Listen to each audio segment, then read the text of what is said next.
So today we're going to talk about one of the most disturbing and gruesome crimes in Australian history, the case of Katherine Knight. Now, word of warning, this is an absolutely, definitely no eating episode, so if you are eating something, please put it down. And if you don't like gruesome things, maybe just stop listening now. You have been absolutely warned.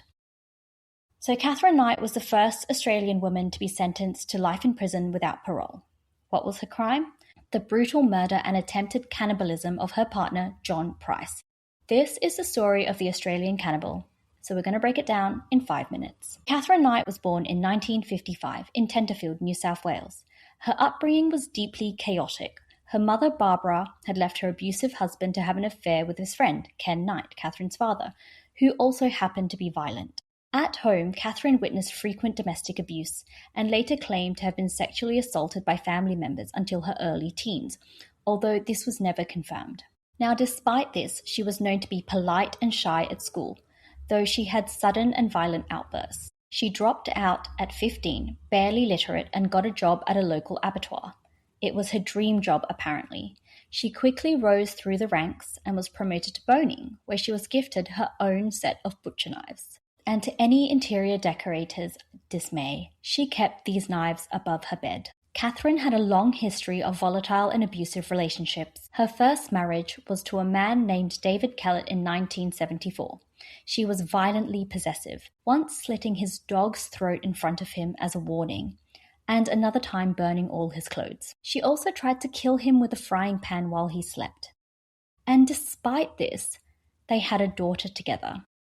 But eventually David fled the relationship. Over the years, Katherine had multiple partners and children, but the pattern never changed. Extreme possessiveness, threats, violence, even attempts to harm her own children. She was known in her community for her terrifying temper and strange behaviour. In 1993, Katherine began a relationship with John Price, known to his mates as Pricey. He was a father of 3 and by all accounts a well-liked, easygoing bloke.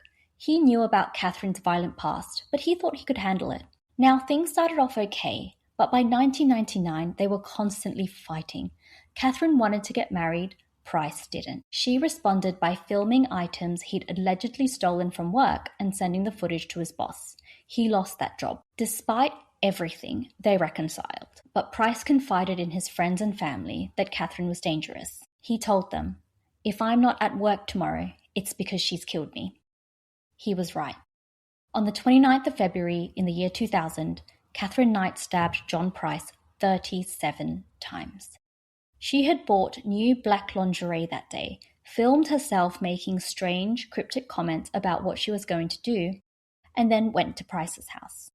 It's believed she had sex with him before the murder. Then, when he was asleep, she stabbed him repeatedly. The autopsy later revealed that many of the wounds were to his vital organs, heart, lungs, and liver. But it didn't stop there. After killing him, she dragged his body and skinned him completely, head to toe in one single piece, like a suit.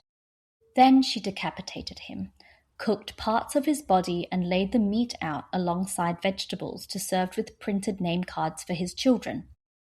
Thankfully, his children never arrived. She also left a chilling note on top of a photo of Price, accusing him of molesting her children, a claim that was never substantiated. So when Price didn't show up for work the next morning, his employer sent someone to check on him. Police arrived to find blood everywhere. They discovered his skinned body hanging from a meat hook in the lounge room, his decapitated head in a pot on the stove, and 2 full meals plated on the table. Katherine was found in a coma on the bed, having taken a cocktail of pills in an apparent suicide attempt. She was revived, arrested, and charged with murder. So Katherine initially pleaded not guilty, but later changed her plea.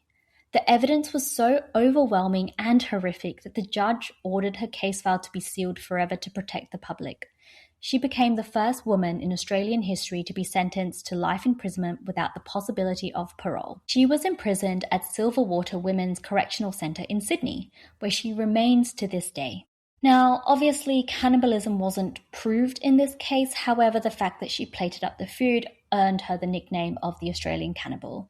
And Katherine Knight's case is still considered one of the most disturbing crimes ever committed in Australia.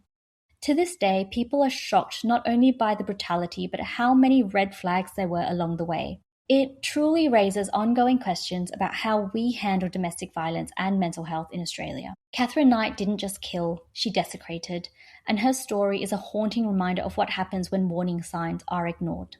So if you found this case interesting, please follow us for more true crime cases in 5 minutes.